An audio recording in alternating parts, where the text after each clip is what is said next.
Okay, let's go ahead and finish today's math lesson. Okay, number 37. Determine whether the given value is a solution to the inequality, right? Yes or no. So remember, for this, we're just going to be substituting our variable with the number that is given, with the value that's given. So here it says x equals -1. X is less than 2 if x equals -1. Let's actually check that. Is this true? Yes. Number 39. How many pizzas will be ordered for the Sunday school picnic if each pizza is cut into 8 slices and we need 200 pizza slices? Wow. So look at this delicious pizza pie. It's cut into 8 slices, but we need 200 slices. So then how many of these pizzas do we need? Well, how do we even solve this?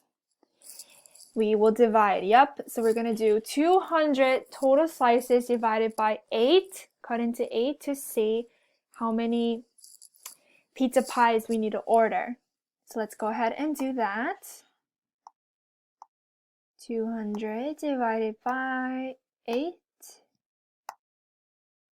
8 goes into 22 times. 8 times 2 gives us 16. 20 minus 16 is 4. Bring down the 0. 8 goes into 40 how many times, guys? Very good. And do we have a remainder? No, sir, we don't. So how many pizzas do we need? 25 delicious pizza pies. Okay, moving on to practice and application. Just going to be reviewing the things we've learned so far. Simplify the expression 2n plus 4 plus 3n plus 6. So thanks to our wonderful associative property, we can group these in like terms. So let's go ahead and do that. Let's do the variables first. So we got 2 n's here, and we got 3 more n's here. So how many n's do we have in total? 1, 2, 3, 4, 5. 5 n's. And now let's go ahead and add up the numbers. 4 plus 6 is 10. So the simplified expression is 5n plus 10. Number 43. What is the product of 3n if n equals 36? What operation does the word product refer to? Correct, multiplication. So 3 times 36. 6 times 3 gives us what? Yep. 3 times 3 is 9 plus 1, 108. So the product is 108. Great. Number 45. Write an expression for a number.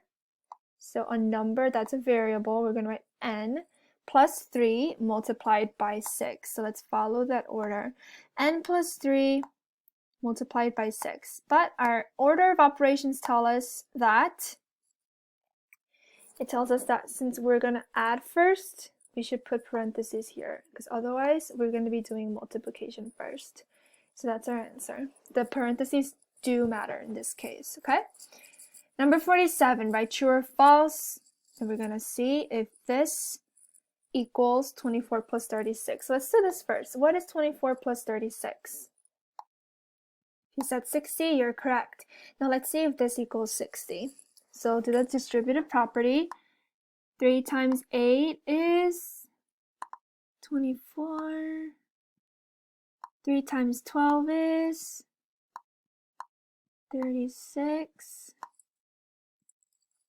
So this is true, because 24 plus 36, same thing here. 24 plus 36. Okay, we're going to do J together, okay? So this is a good way to review all the properties.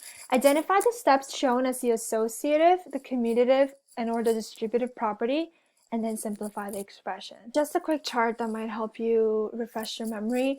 Commutative property of addition tells us that the order doesn't matter, right? Associative tells us that the grouping can change here. The distributive, well, it's what we've been practicing so far. So 3x plus 4 plus 2x. And we have 3x plus 2x plus 4. What's the difference? As you can see, the order has changed, right? The 4 is here and the 4 is there. 2x is here, 2x is there. So what kind of property tells us that the order can change? The commutative property. So you're just going to simply write commutative. Okay, and then we also have to simplify the expression, right? So let's go ahead and do that. Group the variables together. 3x plus 2x is 5x. And the number that's left is 4. So remember, it's because of the commutative property, it's going to be the same thing for the top expression. All right, next, let's see. N plus 3 plus 5n, n plus 5n plus 3. So here we have, again, the commutative because the order has changed. Okay. Now what about these two? N plus 5n plus 3, but we do, the parentheses are here. N plus 5n plus 3, the parentheses are over here. So the grouping is different. Do you see that? So what property is that? Associative. So we have 2 here. Now let's go ahead and simplify.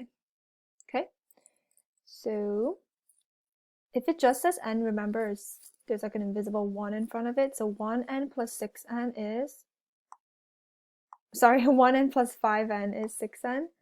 Just gave you the answer, but I'm sure you knew that already. And then plus 3. All right, last one.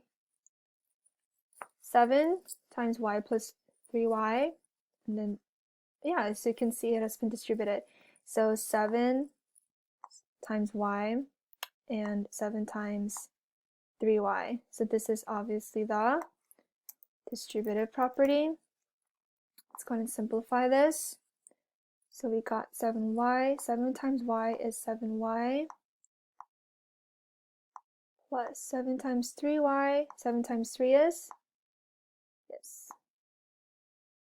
But we still have like terms here, they're still variables, so we can add these together. So what is 21y plus 7y?